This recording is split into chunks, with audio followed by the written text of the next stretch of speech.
J'ai toujours été intéressée par la politique.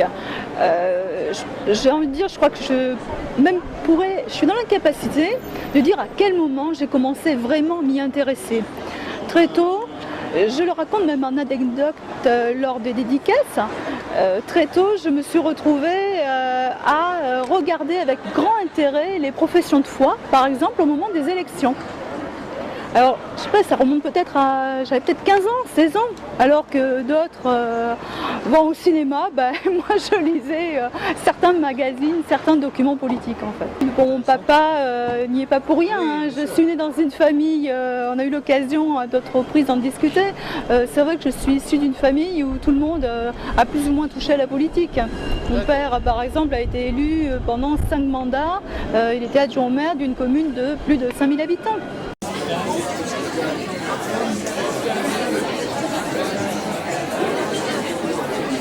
C'est truffé d'anecdotes, mais vous, à aucun moment vous ne reconnaîtrez quelqu'un. Oui.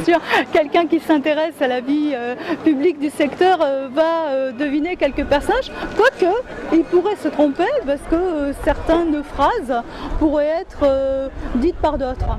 Voilà. Alors elles sont toutes vraies, hein. C'est vraiment du vécu, effectivement. La plupart m'ont bousculé, tout simplement. La façon, par exemple, l'approche qu'ont certains politiques, hommes et femmes politiques, des militants. Militants, c'est d'ailleurs un mot que vous ne trouvez plus dans aucun document, aucune charte d'un parti politique. Aujourd'hui, on parle d'adhérents. Oui, on parle d'amis, mais militants n'existent plus. C'est un monde révolu. Voilà. Je pense que c'est peut-être venu avec le fait que les politiques sont devenus, où la politique se fait autour d'une personnalité. Oui. C'est comme si elle avait oublié qu'à la base, elle avait un socle d'idées ou un socle de valeurs. Alors, ce qu'il faut comprendre avec Démocratie en péril, c'est que non seulement il est truffé d'anecdotes, mais en plus, il s'est écrit avec les personnes avec qui j'ai eu le plaisir de travailler, c'est-à-dire d'autres, et moi je vais utiliser le terme avec d'autres militants. Voilà, ce constat, c'est pas uniquement le mien, c'est également celui des personnes que je rencontre. Et là aussi, lors des dédicaces, moi, il y a quelque chose qui me... Comment dire? Non, c'est pas qui me surprend, il y a une chose qui me renforce mon idée, c'est que les personnes me disent mais nous nous retrouvons dans votre livre. C'est-à-dire, cette analyse, il la retrouve. Par exemple, les raisons de l'abstention. Il se retrouve dans ces raisons et dans ces causes. C'est... Oui, c'est mon livre, mais c'est aussi votre livre.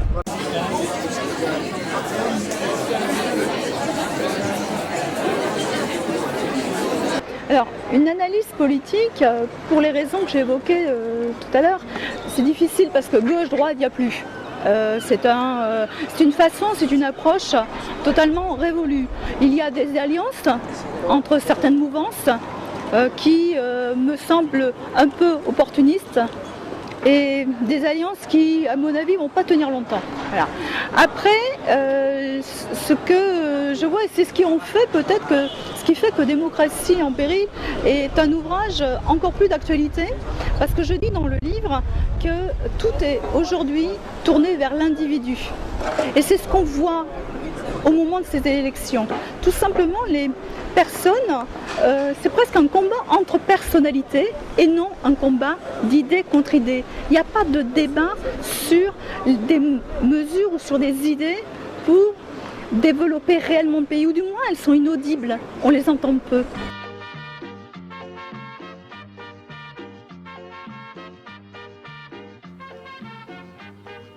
Buenos días, señoras y señores. Qui me présente, je suis Fidel Castor Junior, fonctionnaire cubain, et Louis c'est Camilero, mon assistant. Son instituant par moment. Oui bon, ça va, hein. Madame, nous voulons vous dire que nous sommes des tout corazón avec vous. Nous savons ce que c'est de voir son régime politique menacé. Et question menace, on en connaît un bout. Silencio quand il parle. Vous êtes l'auteur de La démocratie en danger. Moi, je suis l'auteur de La dictature en danger, aux éditions Fidel Castro, la seule autorisée dans les pays. Et il y a bien eu des éditions dissidentes. Mais on s'en est occupé. Vous vous souvenez, patron, on avait recruté des autres quand on les a retenus. Ça suffit. L'auteur, il peut pas trop lui en vouloir à Camilleri. Il est nostalgique. Les bons temps où s'amusait, il est fini et bien fini. Avec ces petits maricones des Raúl Castro au pouvoir, on ne peut presque plus rien faire. Avant, quand on écartelait une dissidente, on pouvait les rallonger les bras jusqu'à 3 mètres. Mais maintenant, avec les restrictions, on est obligé de s'arrêter à 1,50 m. Et vous voudrez pas qu'on la rallonge ça quand même? Silencio, pas de vulgarité. On parle à une dame respectable, là. Tout ça pour vous dire, madame, au nom de tous ceux qui craignent pour l'avenir de leur régime politico, que nous vous soutenons à 100%. Continuez à dénoncer. Ouais, les dénonciations, on aime bien ça. Oh, c'est vraiment trop injuste. Tais-toi, Camilleri. Sur ce, madame, hasta luego. Ouais, salaud.